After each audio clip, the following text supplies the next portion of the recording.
పార్థసారథి మాట్లాడుతున్నారు. ఇప్పుడు లైవ్ లో చూద్దాం.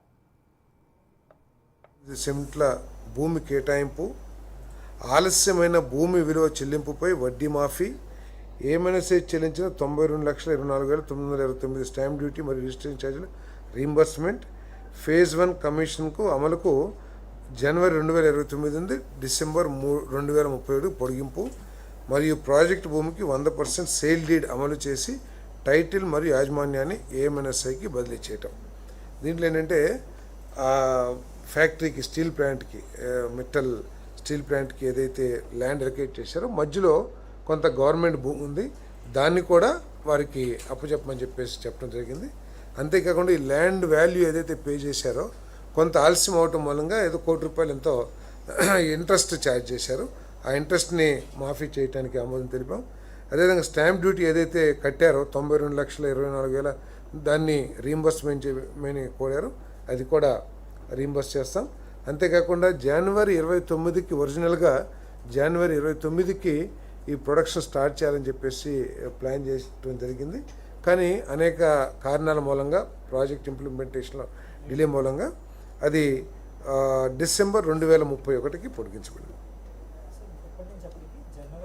జనవరి 2029 నుండి డిసెంబర్ 31కి 2 years డిలే అయింది.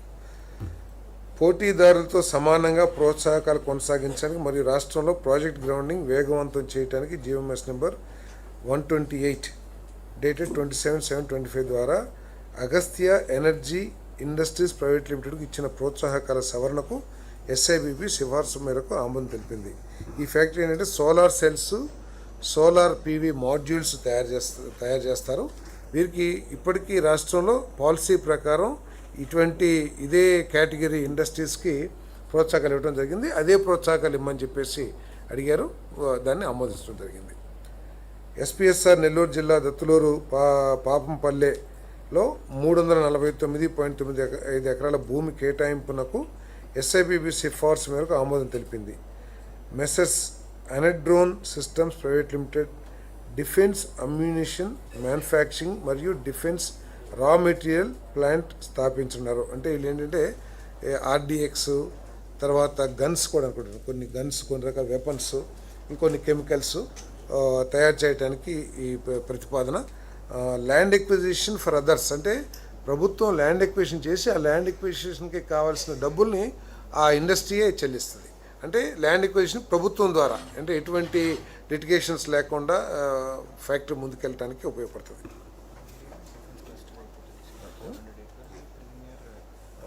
అంతకుముందు ప్రీమియర్ ఎక్స్ప్లోజివ్స్ కూడా 400 ఎకరాలు ఇవ్వడం జరిగింది ఇదే ప్రాంతంలో.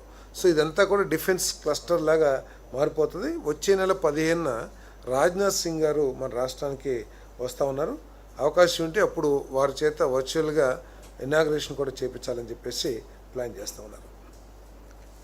జియోఎంఎస్ నెంబర్ 2 ఐఎన్సి డేటెడ్ 17/1/22 ప్రకారం century fly boat India limited company పేరు సెంచురీ ప్యానల్ లిమిటెడ్గా మార్చడానికి ఎస్ఐబిపి సిఫార్సు మేరకు ఆమోదం. అంటే పేరు మార్చుకోవడానికి వాళ్ళు రిక్వెస్ట్ చేశారో దానికి కూడా క్యాబినెట్కి వచ్చింది. వీరవాహన ఉద్యోగ్ ప్రైవేట్ లిమిటెడ్కు చేసిన భూమి కేటాయింపు రద్దుకు ఎస్ఐబిబి సిఫార్సు మేరకు ఆమోదం తెలిపింది. అంటే ఇంతకుముందు గతంలోనే వీళ్ళతో బస్సెస్ తయారు చేస్తారనుకుంటాను, వీరికి ల్యాండ్స్ అన్ని అలాట్ చేసి టైంలో ఇంప్లిమెంట్ చేయలేదనే ఉద్దేశంతో ఆ అలాట్మెంట్ని రద్దు చేయడం జరిగింది. అంటే ల్యాండ్ ఒకసారి చెప్తాను. అంటే ప్రభుత్వం ఈ కేటాయింపుల్ని ఏదో పందేరం చేస్తున్నట్టు కాకుండా మానిటర్ చేస్తూ, ప్రాజెక్ట్ ఇంప్లిమెంటేషన్ మానిటర్ చేస్తూ, ఎవరికైతే ల్యాండ్స్ అలాట్ కాబడ్డాయో ఆ ల్యాండ్స్లో ఉద్దేశించిన పరిశ్రమలు స్థాపించబడుతున్నాయా లేదా, ఆశించిన స్థాయిలో పెట్టుబడి, ఆశించిన స్థాయిలో ఉద్యోగాల కల్పన జరుగుతుందా లేదా అని కూడా ప్రభుత్వం పరిశీలిస్తూ మానిటర్ చేస్తుందని చెప్పేసి తెలియజేయడం. 120 ఎకర్స్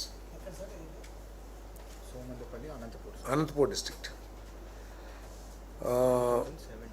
2017లో అలాట్ చేశారు ఇది. సో తర్వాత వచ్చిన ప్రభుత్వం మూలంగానో లేకపోతే ఏ కారణంతోనో కానీ వాళ్ళు ముందుకు వెళ్ళలేకపోయారు. బహుశా వేరే చోట, ఎందుకంటే వీళ్ళకి మంచి ఆర్డర్సే ఉన్నాయి, కాకపోతే గత ప్రభుత్వంలో వారికి మరి ఏమైనా ఇబ్బంది అయిందో ఏమో తెలియదు, కానీ ప్రాజెక్ట్ డిలే అయిపోయిన కారణంతో ఈ ల్యాండ్ని వదిలేసుకుంది. అనకాపల్లి జిల్లా టి సిరిపపల్లి విలేజ్ భారత్ డైనమిక్స్ లిమిటెడ్కు భూమి విలువ చెల్లింపు కోసం ప్రారంభం 9 రోజులు గడువు మించి 15/4/2026 వరకు వడ్డీ లేదా అదనపు ఛార్జీలు లేకోకుండా గడువు పొడిగింపుకు ఎస్ఐబిబి సిఫార్సు మేరకు ఆమోదం తెలిపింది. అంటే భారత్ డైనమిక్స్ అక్కడ ఒక యూనిట్ పెట్టాలని చెప్పేసి ప్రతిపాదిస్తే 90 రోజుల్లో అమౌంట్ చెల్లించాలి. అది చెల్లించకపోవడం వల్ల వడ్డీ చేస్తారు కాబట్టి అది గవర్నమెంట్ ఆఫ్ ఇండియా ఆర్గనైజేషన్ కాబట్టి వారికి ఎటువంటి అదనపు ఛార్జీలు లేకోకుండా ప్రోత్సాహకాలు పొడిగిస్తానికి పల్నాడు జిల్లా బెల్లంకొండ తహసీల్ ఎమ్మాజీగూడెంలో Indhana energies private limited 200 KLPD greenfield grain based distillery యూనిట్కు పౌడర్ రేట్లకు బదులు ఏపీసీఆర్డీఏ ఛార్జీలు ఎట్ పార్ అంటే ఏపీసీఆర్డీఏ ఛార్జీలకు సమానంగా ఛార్జీలు ఫీజులు వసూలు చేయడానికి ఎస్ఐబిబి సిఫార్సు మేరకు ఆమోదం తెలిపింది. ఇదేంటంటే కొన్ని ప్రాంతాల్లో పంచాయతీలు ఏదైనా ఇండస్ట్రీ పెడతానికి వెళ్తే అది ఒక ఆదాయ వనరుగా భావించి కానివ్వండి లేదా రకరకాల కారణాలతో చాలా ఛార్జీలు ఎక్కువగా వేస్తున్నారని చెప్పేసి ప్రభుత్వం తీసుకొచ్చింది. ఈ కంపెనీ కూడా రిప్రజెంట్ చేసింది. సో సిఆర్డీఏ ఏదైతే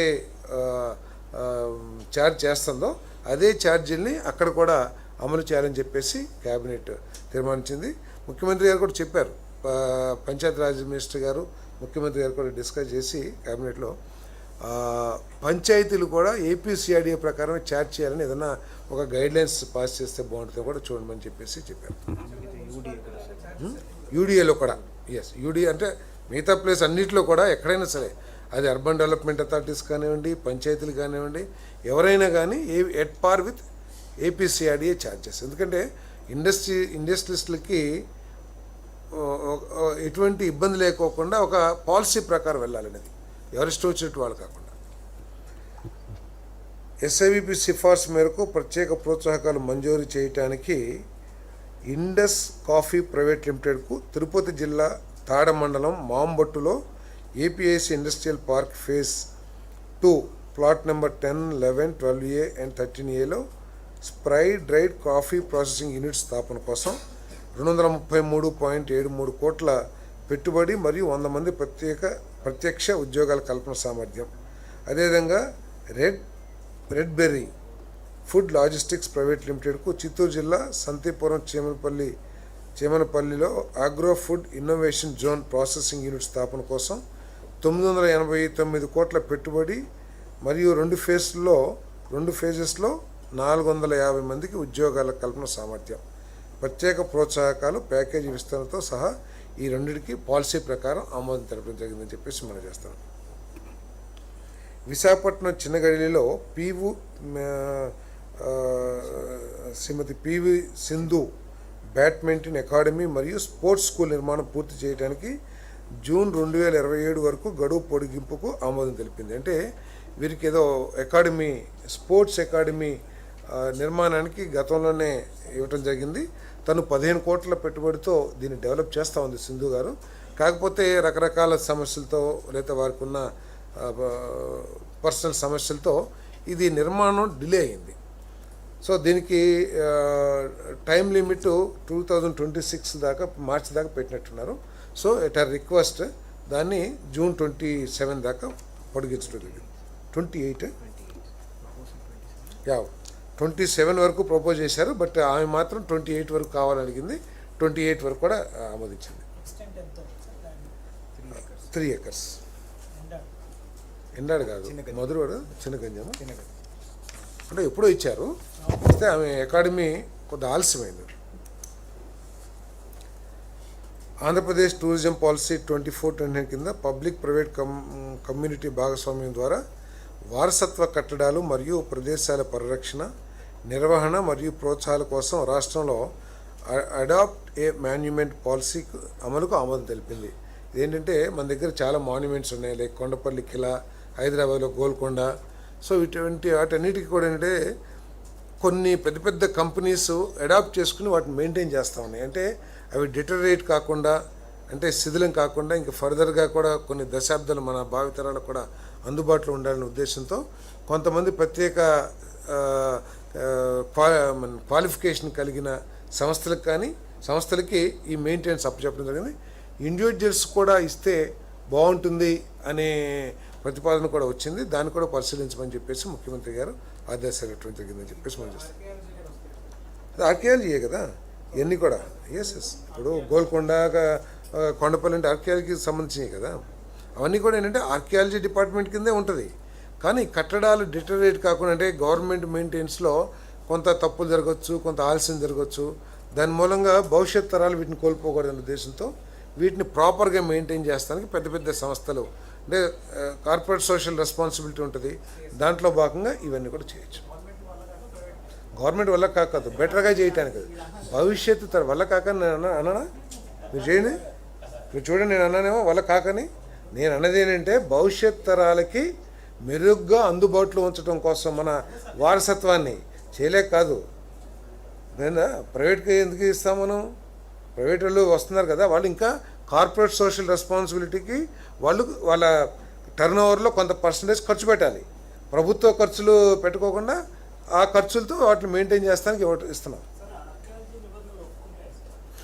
ఎస్, ఆర్కియాలజీ నిబంధనలకు అనుగుణంగానే ఇవి చేస్తారు. అవేమి ఆ కట్టడాలను కానీ వాళ్ళకి అప్పచెప్పడం అవి ఏమి ఉండదు. మెయింటెనెన్స్కి కార్పొరేట్ సోషల్ రెస్పాన్సిబిలిటీ ఫండ్స్ని వినియోగించుకుంటూ దానికి ఆమోదం తెలిపాము. ఇది అడాప్ట్ ఏ మాన్యుమెంట్ పాలసీ, కొత్త పాలసీ తీసుకొచ్చింది.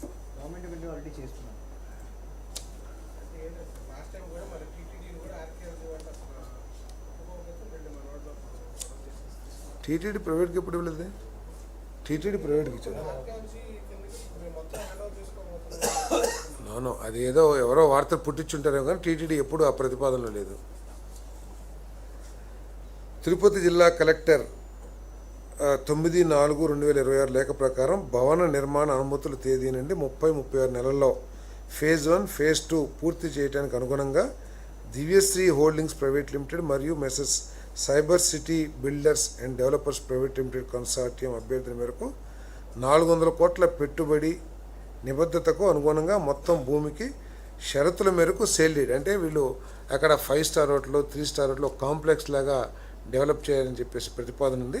అయితే టైం లిమిట్ పెట్టి 30 నుంచి 36 మంత్స్ లోపల అంటే 3 ఇయర్స్ లోపల వాళ్ళు పూర్తి చేసే విధంగా సేల్ డీడ్ని అడ్వాన్స్ సేల్ డీడ్ తయారు చేయడానికి ఆమోదం తెలిపింది. ఒకవేళ 30-36 మంత్స్లో చేయలేకపోతే దాన్ని క్యాన్సిల్ కూడా చేసుకునే కండిషనల్ సేల్ డీడ్ తయారు చేయబడింది. విజయనగరం జిల్లా భోగాపురం మండలం కంచేరు గ్రామం ఆవని బ్రాండ్ కింద 5 స్టార్ రిసార్ట్ అభివృద్ధి కోసం Messrs Sunray green space private లిమిటెడ్కు భూమి మరియు ప్రోత్సాహకాలు అందించడానికి ఎస్ఐబిబి నిర్ణయాలకు ఆమోదం తెలిపింది.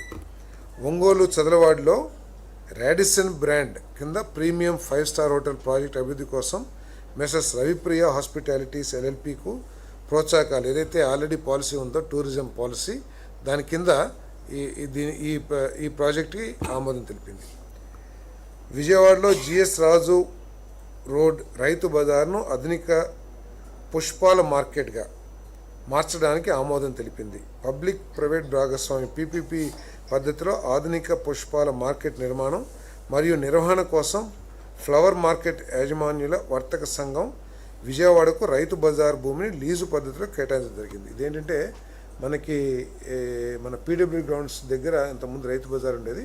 సో అక్కడ ఆ కాంప్లెక్స్ అంబేద్కర్ గారి విగ్రహం అవన్నీ కడతం మూలంగా డిఫరెంట్ ప్లేసెస్కి ఈ రైతు బజార్లు షిఫ్ట్ చేయబడ్డాయి. ఈ రోడ్లో జిఎస్ రాజు రోడ్లో ఏదైతే పెట్టారో అక్కడ రైతులు రాకపోవటం కానివ్వండి, లేకపోతే అక్కడ మార్కెట్ లేకపోవటం కానివ్వండి, కనీసం రెంట్స్ కూడా రావట్లేదు. దాదాపు 90 లక్షలు ఇంత ఖర్చు పెట్టారు. ప్రతి సంవత్సరం 15 లక్షలు 20 లక్షల ఆదాయం ఎక్స్పెక్ట్ చేస్తే కనీసం 4-5 లక్షలు వచ్చే పరిస్థితి.